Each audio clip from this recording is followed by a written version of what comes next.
Welcome to Suman TV Kannada. ನಾನು ಮಂಜುನಾಥ್ ಶ್ರೀನಿವಾಸ್. ವಿಶ್ವ ತಾಯಂದಿರ ದಿನಾಚರಣೆಯ ಶುಭಾಶಯಗಳನ್ನ ಕೋರ್ತಾ, ಇವರೇ ಗೊಂಬೆ, ಈ ಗೊಂಬೆಗೆ ಮತ್ತೊಂದು ಗೊಂಬೆ. ನೇಹ ಅವರು ನಮ್ಮ ಇವತ್ತಿನ ಮದರ್ಸ್ ಡೇ ಸ್ಪೆಷಲ್ ಪ್ರೋಗ್ರಾಮ್ ಅಲ್ಲಿ ಜಾಯ್ನ್ ಆಗ್ತಾ ಇದ್ರೆ. ನಮಸ್ತೆ.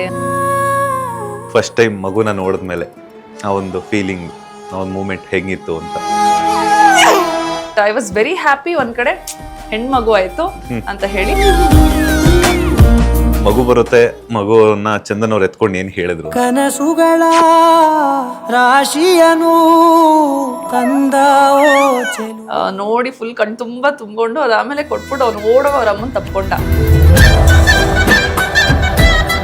ತಾಯಿಯ ಕಷ್ಟ ಏನು ಅಂತ ಅದನ್ನ ಡೆಫಿನೆಟ್ಲಿ ನಾನು ಪದಗಳಲ್ಲಿ ಹೇಳೋದಕ್ಕಾಗಲ್ಲ. ಪ್ರಾಣ ಒತ್ತೆ ಇಟ್ಟು ಜನ್ಮ ನೀಡುವಳು ತಾಯಿ ಇಲ್ಲಿ ಒಬ್ಬಳೇ.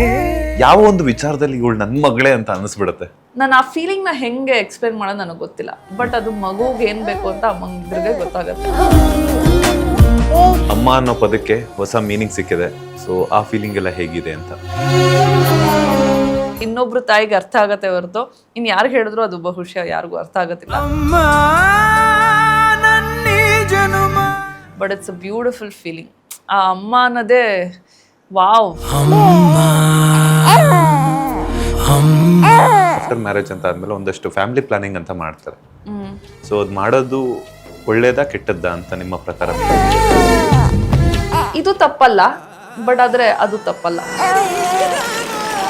ಅಕ್ಕ ಇದ್ದಾರೆ ಪಾಪ, ಅವ್ರಿಗೂ ಒಂದು ತಂಗಿ ತಮ್ಮ ಬೇಕಲ್ಲ. I think about it. ನಂಗೆ ನೋಡಿ ಯಾರು ಕೇಳಿದ್ರು, ನೀವೇ ಫಸ್ಟ್ ಕೇಳಿದ್ದು. ಯೋಚನೆ ಮಾಡ್ತೀರಿ.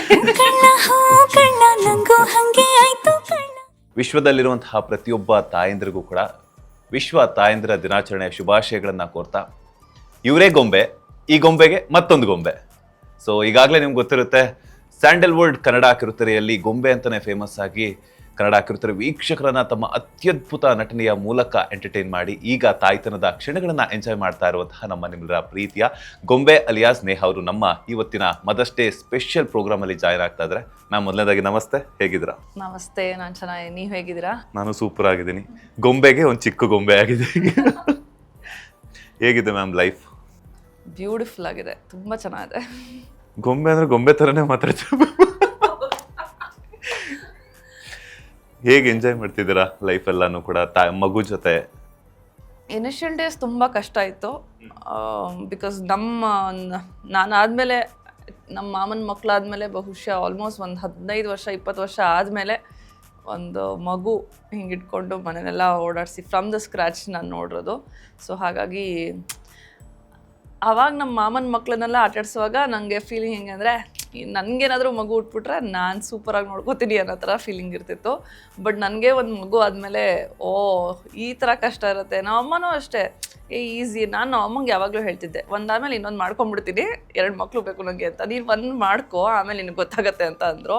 So that is very true. ನನಗೆ I had a very rough phase initial ಡೇಸಲ್ಲಿ. ಇವಾಗ ಫುಲ್ ಮಜಾ ಮಾಡ್ತಾ ಇದ್ದೀನಿ ಅವಳ ಜೊತೆ ಆಟ ಆಡ್ಕೊಂಡು. ಅವಳು ಇವಾಗ ತೊದಲ್ಕೊಂಡು ಮಾತಾಡ್ತಾ ಇದ್ದಾಳೆ. ಸೊ ನಾನು ಅವಳ ಜೊತೆ ಅದೇ ಥರ ಮಾತಾಡೋದು, ಅಥವಾ ನಾನು ಆ್ಯಕ್ಚುಲಿ ಸ್ಪಷ್ಟವಾಗಿ ಮಾತಾಡೋದಕ್ಕೆ ಟ್ರೈ ಮಾಡ್ತೀನಿ, ಸೊ ದಟ್ ಅವಳು ಅದನ್ನೇ ಕಲಿತಾಳೆ ಅಂತ. ಸೊ ಆ್ಯಕ್ಚುಲಿ ಅವಳು ಅದನ್ನೆಲ್ಲ ಗ್ರಾಸ್ಪ್ ಮಾಡ್ತಾಳೆ. ಸೊ ಫುಲ್ ಫನ್ ಇದೆ, ಮಜಾ ಇದೆ ಮನೇಲಿ. ಫುಲ್ 20 ಲೈಕ್ ಅವಳು ಎದ್ದಿರೋ ಅಷ್ಟು ಟೈಮು ಫುಲ್ ಎಂಟರ್ಟೈನ್ಮೆಂಟ್ ಇರುತ್ತೆ. For business and personal promotions please contact 9686376663. Yes, ಈಗೇನಿದ್ರು ಕೂಡ ಜೆನ್ಸಿ ಜಮಾನ ಅಂತಾರೆ. ಸೊ ಮಕ್ಕಳಿಗೆಲ್ಲನೂ ಕೂಡ ಒಂದು ಟಸ್ಸು ಪುಸ್ಸು ಅನ್ನೋ ಥರ ಹೆಸರುಗಳನ್ನು ಇಡ್ತಾರೆ. ಆದರೆ ನಿಮ್ಮ ಮಗಳ ಹೆಸರಂತೂ ನಿಜವಾಗ್ಲೂ ತುಂಬ ಕಲೆಗೂ ಒತ್ತು ನೀಡುತ್ತೆ, ಸರಸ್ವತಿಗೂ ಇದು ಕೊಡುತ್ತೆ, ಶಾರದಾ ಅನ್ನುವಂಥದ್ದು. ಏನಕ್ಕೆ ಈ ಪರ್ಟಿಕ್ಯುಲರ್ ಆಗಿ ಟ್ರೆಡಿಷ್ನಲ್ ಆಗಿ ಈ ಒಂದು ನೇಮ್ನ ಸೆಲೆಕ್ಟ್ ಮಾಡಿದ್ರಿ ಅಂತ? ನಮಗೆ ಮುಂಚಿಂದನೂ ಇತ್ತು ಒಂದು ಹೆಣ್ಮಗು ಬೇಕು ಅಂತ. ಹೆಣ್ಮಗು ಹುಟ್ಟಿದ್ರೆ ಟ್ರೆಡಿಷ್ನಲ್ ಹೆಸರೇ ಇಡಬೇಕು ಅಂತಲೂ ಇತ್ತು. ಸೊ ವಿ ನೆವರ್ ನ್ಯೂ ನನಗೆ ಶಾಯಿಂದ ಬರುತ್ತೆ ಅವಳಿಗೆ ಅಂತ ನನಗೂ ಗೊತ್ತಿರಲಿಲ್ಲ. ಸೊ ಬಂದಾಗ ನನಗೆ ಎಸ್ ಅಂತ ಅಂದಿದ ತಕ್ಷಣ ಸೀತಾ ಅಂತ ಹೇಳ್ತಿದ್ದೆ. ನಮ್ಮ ಅಮ್ಮ ಸೀತಾ ಬೇಡ ಅಂತ ಅಂದರು. ಸರಿ ಆಯಿತು, ಅದೆಲ್ಲ ಒಂದು ಸ್ವಲ್ಪ ಏನೋ ಸೀತಾ ತುಂಬ ಕಷ್ಟಪಟ್ಟಿದ್ದಾಳೆ ಹಂಗೆ ಹಿಂಗೆ ಅಂತೆಲ್ಲ ಹೇಳ್ತಾರೆ. ಸರಿ ಆಯಿತು ಬೇಡ ಅಂತ ಹೇಳಿ ಶಾ ಅಂತ ಬಂದಾಗ ಸಡನ್ನಾಗಿ ಹೊಳ್ದಿದ್ದೆ 2 ಹೆಸರು. ಅದರಲ್ಲಿ ಈ ಹೆಸರು ಹೇಳಿದ ತಕ್ಷಣ ಅವಳು ನಕ್ಕಿದ್ಲು. ಆಮೇಲೆ ನಮಗೂ ಅದೊಂಥರ ಡಿಸ್ಕಸ್ ಮಾಡ್ತಿರುವಾಗ ಶಾರದಾ ಅಂತ ಹೇಳುವಾಗ ಏನೋ ಒಂಥರ ಮಜಾ ಇದೆ ಅದರ ಹೆಸರಲ್ಲಿ ಕರೆಯುವಾಗ. ಇವಾಗಲೂ ಅಷ್ಟೇ ವರ್ತ್ ಇಟ್ ಅಂತ ಅನ್ಸುತ್ತೆ. ಪ್ರತಿ ಕ್ಷಣನೂ ನಾನು ಯಾವುದೋ ಶಾರ್ಟ್ ನೇಮ್ಸ್ ಅದರಲ್ಲಿ ಕರೆಯೋದಕ್ಕೆ ಹೋಗಲ್ಲ, ನೇಮ್ಸ್ ಇಟ್ಟಿಲ್ಲ, ಶಾರದಾ ಅಂತಲೇ ಕರಿತೀವಿ. ಅದೊಂಥರ ಕರೆದಾಗ ಮನಸ್ಫೂರ್ತಿಯಿಂದ ಕರಿತೀವಿ ಆ್ಯಂಡ್ ಒಂಥರ it sounds so beautiful. So ಹಾಗಾಗಿ ಓಕೆ ಶಾರದಾ ಅಂತ ಫಿಕ್ಸ್ ಆಯಿತು. ಎಷ್ಟೋ ಜನ ಕೇಳ್ತಾರೆ ನಿಮ್ಮ ಅಜ್ಜಿ ಹೆಸರು ಅದಕ್ಕೆ ಇಟ್ಟಿರೋದು ಹಂಗೆ ಅಂತ. ಸೊ ಹಾಗೆಲ್ಲ ಏನೂ ಇಲ್ಲ, ಜಸ್ಟ್ ಶಾರದಾ ಅನ್ನೋ ಹೆಸರು ಆ್ಯಂಡ್ ಟ್ರೆಡಿಷ್ನಲ್ ಹೆಸರು ಇಡಬೇಕು ಅಂತ ಇತ್ತು ಆ್ಯಂಡ್ ಎಲ್ಲರಿಗೂ ಕರೆಯೋದಕ್ಕೆ ಸುಲಭವಾಗಿರಬೇಕು ಅಂತ ಇತ್ತು. ಸೊ ಹಾಗಾಗಿ ಸೆಲೆಕ್ಷನ್ ಯಾರ್ದು ಮ್ಯಾಮ್ ಶಾರದಾ ಅನ್ನೋದು? ಚಂದನ ಅವ್ರದ್ದು. ಓಕೆ ಮ್ಯಾಮ್, ಈಗ ಒಂದು ಹೆಣ್ಣಿನ ಜೀವನ ಪರಿಪೂರ್ಣ ಆಗಬೇಕು ಅಂತಂದರೆ ತಾಯಿ ಆಗಲೇಬೇಕು ಅನ್ನುವಂಥದ್ದು ಒಂದಿರುತ್ತೆ. ಸೊ ನೀವು ಲೈಕ್ ಪ್ರೆಗ್ನೆಂಟ್ ಅಂತ ಹೇಳ್ಬಿಟ್ಟು mom to be dad to be ಅಂತ ಹೇಳ್ಬಿಟ್ಟು ಒಂದು ಫೋಟೋಗಳನ್ನೆಲ್ಲ ಶೇರ್ ಮಾಡ್ತೀರಾ. ನಾನು ಪ್ರೆಗ್ನೆಂಟು ಅಂತ ಗೊತ್ತಾದಾಗ ನಿಮ್ಮ ಮನಸ್ಸಲ್ಲಿ ಏನೆಲ್ಲ ಹೊಳಿತಾ ಇತ್ತು, ಹೆಂಗಿತ್ತು ಆ ಒಂದು ಸಂತಸದ ವಾತಾವರಣ? ಯಾರಿಗೆ ಹೇಳಿದ್ರಿ ಫಸ್ಟ್ ಟೈಮ್ ಅಂತ? ನಾನು ಫಸ್ಟು ಆ್ಯಕ್ಚುಲಿ ನನಗೆ ಒಂದು ಫೀಲಿಂಗ್ ಇತ್ತು, ಗಟ್ ಫೀಲಿಂಗಲ್ಲಿ ನಾನು ಪ್ರೆಗ್ನೆಂಟ್ ಅಂತ ನನಗೆ ಕನ್ಫರ್ಮ್ ಆಗೋಗ್ಬಿಟ್ಟಿತ್ತು. ಬಟ್ ನಾನು ಏನು ಟೆಸ್ಟ್ ಗಿಸ್ಟ್ ಏನೂ ಮಾಡಿಲ್ಲ, ಒಂದು ಗಟ್ ಫೀಲಿಂಗ್ ನನಗೆ ನಾನು ಪ್ರೆಗ್ನೆಂಟ್ ಆಗಿದ್ದೀನಿ ಅನ್ನೋದು ಒಂದಿತ್ತು ನನಗೆ ಮನಸ್ಸಲ್ಲಿ. ಬಟ್ ಆ ಟೈಮಲ್ಲಿ ನಾನು ಉಜ್ಜೈನ್ ಟಿಕೆಟ್ಸ್ ಬುಕ್ ಮಾಡಿಬಿಟ್ಟಿದ್ದೆ. ಅದಾದಮೇಲೆ ಉಜ್ಜೈನಿಂದ ಬಂದಮೇಲೆ ಚೆನ್ನೈ ಟಿಕೆಟ್ಸು ಬುಕ್ ಮಾಡಿಬಿಟ್ಟಿದ್ದೆ. ಸೊ 2 ಟ್ರಿಪ್ ಮುಗಿಸ್ಕೊಂಡು ಬರೋಣ, ಆಮೇಲೆ ಮನೇಲಿ ಅಂದರೆ ಎಷ್ಟು ದಿನ ಹೈಡ್ ಮಾಡಿರ್ಬೋದು? I don't know. ನಾನು ಚೆನ್ನೈ ಟ್ರಿಪ್ ಬಂದ ಆಮೇಲೆ ನಾನು ಟೆಸ್ಟ್ ಮಾಡ್ಕೊಂಡೆ, ಯಾಕಂದ್ರೆ ನನಗೆ ಇವಾಗ ಗೊತ್ತಾಗೋಗ್ಬಿಟ್ರೆ ಅದೊಂಥರ ಫಸ್ಟ್ ಟೈಮು ಭಯ ಅದು ಇದು ಇರುತ್ತೆ. ಆಮೇಲೆ ಏನಾದರೂ ಹೆಚ್ಚು ಕಡಿಮೆ ಆಗೋಗ್ಬಿಟ್ರೆ ಆಮೇಲೆ ಸುಮ್ಮನೆ ಮನೇಲಿ ಬೈಸ್ಕೋಬೇಕು. ನನ್ನ ಗಟ್ ಫೀಲಿಂಗ್ ಏನೂ ಆಗೋದಿಲ್ಲ, let me go with the flow and careful ಆಗಿರೋಣ ಅಂತ ಇತ್ತು. ಸೊ ಉಜ್ಜೈನ್ ಟ್ರಿಪ್ಗೆ ಹೋಗ್ಬಿಟ್ಟು ಬಂದೆ. ಅಲ್ಲಿ ಪಕ್ಕ ಒಂಥರ ಕನ್ಫರ್ಮೇಷನ್, ಯಾಕಂದ್ರೆ ನಂಗೆ ಈಸಿಯಾಗಿ ಅಷ್ಟು ಸುಸ್ತು ಎಲ್ಲ ಆಗ್ತಿರ್ಲಿಲ್ಲ. ಸೊ ಒಂದು ಸ್ವಲ್ಪ ಸುಸ್ತಾಗೋದು, ಕಾಲು ನೋವು ಬರೋದು ಅದೆಲ್ಲ ಆಗ್ತಿತ್ತು. ಸರಿ ಓಕೆ, ಒಂದಷ್ಟು ಟ್ರೈನ್ಗೂ ಆಗಿರ್ಬೋದು ಇಲ್ಲ ಇದಕ್ಕೂ ಆಗಿರ್ಬೋದು ಅಂತ ಇದು ಮಾಡ್ಕೊಂಡು ನನಗೆ ಸಮಾಧಾನ ಮಾಡ್ಕೊಳ್ತಿದ್ದೆ. ಸೊ ಉಜ್ಜೈನ್ ಟ್ರಿಪ್ ಎಲ್ಲ ಮುಗಿಸ್ಕೊಂಡು ಬಂದೆ. ಅದಾದಮೇಲೆ ಚೆನ್ನೈ ಟ್ರಿಪ್ಗೆ ಹೋಗಲೇಬೇಕಾಯ್ತು. ಇಫ್ ನಾಟ್ ಅವತ್ತು ನಾನು ಹೋಗಿರ್ಲಿಲ್ಲ ಅಂದರೆ ನಾನು ಯಾವತ್ತೂ ಹೋಗೋಕ್ಕೆ ಆಗಲ್ಲ ಅನ್ನೋ ಥರ ಫೀಲಿಂಗ್ ನನಗೆ. ಮತ್ತೆ ಹೇಳಿದ್ರೆ ಮನೇಲಿ ತುಂಬ ಲಾಂಗ್ ಇದಾಗತ್ತೆ, ಗ್ಯಾಪ್ ಆಗಿ ಹೋಗುತ್ತೆ. ಬಿಕಾಸ್ ನಾನು ಚೆನ್ನೈನಲ್ಲಿ ಆಲ್ಮೋಸ್ಟ್ 7-8 ವರ್ಷ 10 ವರ್ಷ ಅಲ್ಲೇ ಕೆಲಸ ಮಾಡಿದ್ದೀನಿ. So one last trip to Chennai, ಅದಾದಮೇಲೆ ಬಂದಾದಮೇಲೆ ಮನೇಲಿ ಹೇಳೋಣ ಅಂತ ಫುಲ್ ಇದು ಮಾಡ್ತಿದ್ದೆ. ಬಿಕಾಸ್ ನನ್ನ ಫ್ರೆಂಡ್ ಕ್ಲೋಸ್ ಫ್ರೆಂಡು ಸೀಮಂತ ಇತ್ತು ಚೆನ್ನೈನಲ್ಲಿ. ಸೊ ಅದಕ್ಕೆ ಮುಗಿಸ್ಕೊಂಡು ಬರೋಣ ಅಂತ ಹೇಳಿ ಚೆನ್ನೈಗೆ ಹೋಗಿದ್ದು. ಸೊ ಚೆನ್ನೈಗೆ ಹೋಗಿ ವಾಪಸ್ ಬಂದೆ. ಅದಾದಮೇಲೆ ಓಕೆ ಇವಾಗ ಟೆಸ್ಟ್ ಮಾಡೋಣ, ಇವಾಗ ಟೆಸ್ಟೇ ನಾವು ಮಾಡಿ ಅಕಸ್ಮಾತ್ ಎಲ್ಲ ಪಾಸಿಟಿವ್ ಬಂದುಬಿಟ್ರೆ ಮನೇಲಿ ಹೇಳೋಣ ಅಂತ ಹೇಳಿ ನಾನು ಟೆಸ್ಟ್ ಮಾಡಿದ್ದು. ಅಫ್ಕೋರ್ಸ್ ಟೆಸ್ಟ್ ಮಾಡಿದ ತಕ್ಷಣ ನಾನು ಫಸ್ಟ್ ಚಂದುಗೆ ಹೇಳಿದ್ದು. ಅವ್ನು ಆ್ಯಕ್ಚುಲಿ ಹೌದಾ ಓಕೆ ಅಂತ ಏನು ಜಾಸ್ತಿ ರೆಸ್ಪಾಂಡೇ ಮಾಡಿಲ್ಲ.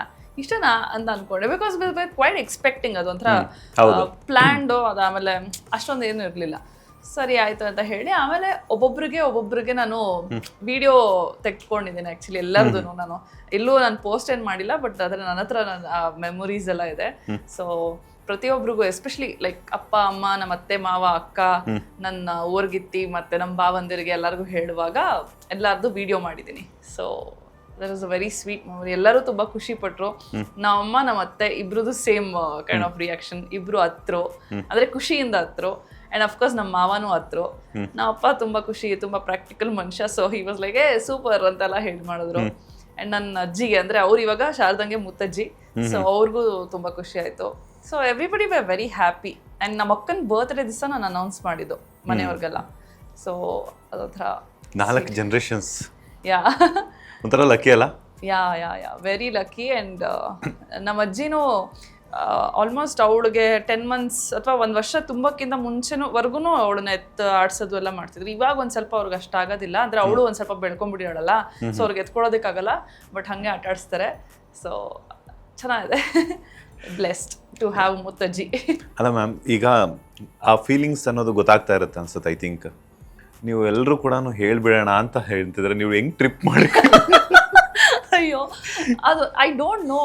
ನಾನು ನನಗೆ ನಾನು ಮುಂಚಿಂದನೂ physically I was very active. And ನನಗೆ ಮುಂಚಿಂದನೂ ಏನಾದರೂ ಒಂದು ಸಣ್ಣ ಪುಟ್ಟದ್ದು ಏನೇ ಆದ್ರೂ I know how to handle it. Probably ನಾನು ಇದೇ ಕಾನ್ಫಿಡೆನ್ಸಲ್ಲಿ ಇದನ್ನು ಹ್ಯಾಂಡಲ್ ಮಾಡೋದು ಏನೋ ಗೊತ್ತಿಲ್ಲ ನನಗೆ. I was not scared. I was very confident. Okay ಹಿಂಗಾದರೆ ಹಿಂಗೆ ಮಾಡೋಣ ಹಂಗೆ ಹಿಂಗೆ ಅಂತ. ಅದು ಬೇರೆ ನಾನು ಊರ್ಗಿತ್ತಿ ಅವರು ಇವರು ಒಂದಷ್ಟು ಜನ ಫ್ರೆಂಡ್ಸು ಎಲ್ಲರೂ ಅವ್ರವ್ರ ಎಕ್ಸ್ಪೀರಿಯನ್ಸ್ ಹೇಳಿರುವಾಗ ನನಗೆ okay I thought I can pull it off well ಅಂತ. ಆ್ಯಂಡ್ ಬೈ ಗಾಡ್ಸ್ ಗ್ರೇಸ್ ನನ್ನ pregnancy was a cake walk. ನಾನು ತುಂಬ ಚೆನ್ನಾಗಿ ಎಂಜಾಯ್ ಮಾಡಿದೆ, ತುಂಬ ಟ್ರಾವೆಲ್ ಮಾಡಿದೆ. ಅದಾದಮೇಲೆ ಇನ್ಫ್ಯಾಕ್ಟ್ ಫಸ್ಟ್ 3 months ಟ್ರಾವೆಲ್ ಮಾಡೋಂಗಿಲ್ಲ ಅಂತ ಹೇಳ್ತಾರಲ್ಲ, 3 months ಆದಮೇಲೆ ಮತ್ತೆ ಟ್ರಾವೆಲ್ ಮಾಡಿದೆ. ನಾನು ತೋರಿಸ್ಕೊಂಡಾಗ I think I was 9 weeks or something like that, or 7 or 9 weeks ಹತ್ರ. ಅದಾದಮೇಲೆ ನಾನು 3 ಮಂತ್ಸ್ವರೆಗೂ ಡಾಕ್ಟರ್ ಹೇಳೋವರೆಗೂ ವೆಯ್ಟ್ ಮಾಡ್ತಿದ್ದೆ. ಡಾಕ್ಟರ್ ಯಾವಾಗ ಓಕೆ ನೀನು ಟ್ರಾವೆಲ್ ಮಾಡ್ಬೋದು ಅಂದ್ರೆ 6-7 ತಿಂಗಳವರೆಗೂ ಚೆನ್ನಾಗಿ ಟ್ರಾವೆಲ್ ಮಾಡಿದೆ. ಅದಾದಮೇಲೆ 7, 8, 9 last 3 months again break. Yes ma'am. ಈಗ ಗರ್ಭಿಣಿ ಆಗಿರುವಂತಹ ಸಂದರ್ಭದಲ್ಲಿ ಒಂದಷ್ಟು ಬಯಕೆಗಳು ಬರುತ್ತೆ ಅಂತ ಹೇಳ್ತಾರೆ. ಸೊ ನಿಮ್ಮ ಬಯಕೆಗಳನ್ನ ಚಂದು ಅವ್ರು ಏನೆಲ್ಲ ಈಡೇರಿಸಿದ್ರು ಅಂತ? ನನಗೆ ಬಯಕೆ ಇದ್ದಿದ್ದೇ ಒಂದು, ಚಂದು ಜೊತೆ ಇರಬೇಕು ಅಂತ ಅಷ್ಟೇ.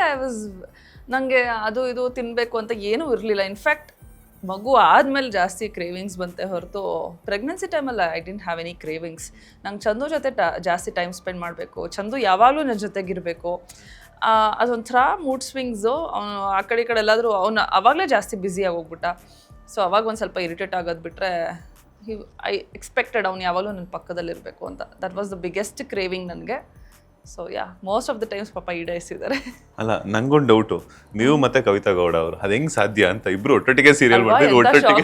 ಇನ್ಫ್ಯಾಕ್ಟ್ ನಾನು ಇನ್ನು ಶೂಟ್ ಮಾಡ್ತಿದ್ದೆ, ನಮ್ಮಲ್ಲಚ್ಚಿ ಅನ್ನೋ ಸೀರಿಯಲ್ಗೆ ಶೂಟ್ ಮಾಡ್ತಿದ್ದೆ. ಆ್ಯಂಡ್ ಹಾಸ್ಪಿಟಲಲ್ಲಿ ಶೂಟ್ ಮಾಡ್ತಿದ್ವಿ. ಎದುರುಗಡೆನೆ ಚಂದನ್ ಅವ್ರದ್ದು ಆ ಬಿರಿಯಾನಿ ಹೋಟೆಲ್. ಸೊ ಗೊತ್ತಾಯ್ತು ಅಲ್ಲಿ ಚಂದು ಇದ್ದಾರೆ ಅಂತ. ಸರಿ ಆಯಿತು, ಹೋಗಿ ಮೀಟ್ ಮಾಡ್ಕೊಂಡು ಬರೋಣ ಅಂತ ಹೇಳಿ ಬ್ರೇಕ್ ಟೈಮಲ್ಲಿ ಹೋದೆ, ಮೀಟ್ ಮಾಡಿದೆ. ಸುಮ್ಮನೆ ಜನರಲ್ ವೆರಿ ಕ್ಯಾಶುಯಲ್. ಮತ್ತೆ ಇನ್ನೇನು ಸಮಾಚಾರ, ಯಾವಾಗ ಮಗು ಅಂತ ಕೇಳಿದೆ. ಬಿಕಾಸ್ ಐ ನ್ಯೂ ನಾನು ಪ್ರೆಗ್ನೆಂಟ್ ಅಂತ. ನಾನು ಹೇಳೋದು ಬೇಡ ಇನ್ನು, ಬಟ್ ಅವ್ರದ್ದು ಕೇಳೋಣ ಅಂತ. ಏನ್ ಗೊತ್ತಾ, ಹೇಳ್ಬೇಡ ಆಯ್ತಾ ಕವಿತಾಗೆ, ಕವಿತಾ ಪ್ರೆಗ್ನೆಂಟ್ ಅಂತ ಹೇಳೋದು. ಆಮೇಲೆ ಏನ್ ಗೊತ್ತಾ, ನಾನು ಪ್ರೆಗ್ನೆಂಟ್ ಅಂತಂದೆ. He was also very happy and I was also very happy. Totally ಇದು nothing planned, just happen like that ಅಷ್ಟೇ. ಬಟ್ ಆ ನಿಷ್ಕಲ್ಮಶ ಮನಸ್ಸುಗಳು ಎರಡು ಸೇರಿದಾಗ ಆಗಿರುವಂತದ್ದು ಅನ್ಸುತ್ತೆ. ಲೈಕ್ ಏನಂತ ನಿಮ್ಮ ಮತ್ತೆ ಕವಿತಾ ಅವ್ರ ಮಧ್ಯೆ ಇರುವಂತಹ friendship, pure bonding. Yes, probably. So ಹೆಂಗ್ ಅನಿಸ್ತು ನೋಡಿ, ನೀವಿಬ್ರು ಫ್ರೆಂಡ್ಸ್, ಇವಾಗ ನಿಮ್ಮ ಮಕ್ಕಳಿಬ್ರು ಫ್ರೆಂಡ್ಸ್ ಆಗ್ತಾರೆ. ಖುಷಿ ಆಯ್ತು. ಫಸ್ಟ್ ಟೈಮ್ ಕವಿತಾ ಪ್ರೆಗ್ನೆಂಟ್ ಅಂದಾಗ ನಂಗೊಂಥರ emotional moment. And I was very very excited. ನನಗೆ ಯಾಕಂದ್ರೆ ನಾನು pregnant and I was like happy to share that. It was such a beautiful moment. Actually ನಾನು ಚಂದನು ಅದರ ಎಕ್ಸ್ಪೀರಿಯನ್ಸ್ ಮಾಡಿದ್ದು, ಅಂದರೆ ನಾನು ಮತ್ತು ಕವಿತಾ ಅವ್ರ ಹಸ್ಬೆಂಡು ಆ ಮೊಮೆಂಟ್ನ ಶೇರ್ ಮಾಡಿದ್ದು. It was so beautiful. ನಂಗೆ ತುಂಬ ಖುಷಿ ಆಯಿತು. S ma'am. ಈಗ ಯಾವ ಒಂದು ಮೂಮೆಂಟ್ನ ಮರೆಯೋಕ್ಕಾಗಲ್ಲ ನೀವು ಪ್ರೆಗ್ನೆಂಟ್ ಇದ್ದಾಗ ಅಂತ? ತುಂಬ ಮೆಮೊರೇಬಲ್ ಅಂತಂದರೆ ವೆರಿ ವೆರಿ ಮೆಮೊರಬಲ್ ಅಂದರೆ ಅದೇ ನನಗೆ ಕವಿತಂಗೆ ಯುನೋ ಕಲರ್ಸ್ ಅವರು ಸೀಮಂತ ಮಾಡಿದ್ದು ಆ ಕ್ಷಣ. ಬಿಕಾಸ್ ಎಷ್ಟೋ ವರ್ಷದಿಂದ ಅದೇ ಚಾನಲಲ್ಲಿ ಕೆಲಸ ಮಾಡಿ ಆ್ಯಂಡ್ ನಾನು ಚಿನ್ನು, ಗೊಂಬೆ ಚಿನ್ನು ಅಂತಲೇ ಫೇಮಸ್ ಆಗಿರೋ ನಾವಿಬ್ರು ಒಟ್ಟಿಗೆ ಪ್ರೆಗ್ನೆಂಟ್ ಆಗಿ ಆ್ಯಂಡ್ ಆ ಸ್ಟೇಜ್ ಮೇಲೆ ಕರೆದು ಆ ಸಾಂಗ್ ಹಾಕಿದ್ರಲ್ಲ ಲಕ್ಷ್ಮೀ ಬರಮ್ಮ, ದಟ್ ಮೊಮೆಂಟ್ ವಾಸ್ ಲೈಕ್ ಒಂಥರ ಗೂಸ್ ಬಂಪ್ಸ್. ಇಬ್ರಿಗೂ ಅಟ್ ದ ಸೇಮ್ ಟೈಮ್ ಇಬ್ರು ಕೈ ನೋಡ್ಕೊಳ್ತೀವಿ, ಫುಲ್ಲು ಚಳಿಗುಳ್ಳೆ. ಅದೊಂಥರ ಆ moment it was so beautiful. And ಎಲ್ಲರ ಆಶೀರ್ವಾದ, ಎಲ್ಲರೂ ಒಟ್ಟಿಗೆ ಆಶೀರ್ವಾದ ಮಾಡಿದ್ರು. ಬಿಕಾಸ್ ನಾವು ಹಿಂಗೆ ಕಣ್ಣಾರೆ ಹಿಂಗೆ ನೋಡುವಾಗ ದಟ್ ಮೊಮೆಂಟ್ ಬೇರೆಯವ್ರಿಗೆ it might be just a content or something like that, ಅಥವಾ ಸುಮ್ಮನೆ ಆಶೀರ್ವಾದ ಮಾಡ್ತಿರ್ಬೋದು. ಬಟ್ ನಮ್ಮಿಬ್ರಿಗೆ it was very very very very special.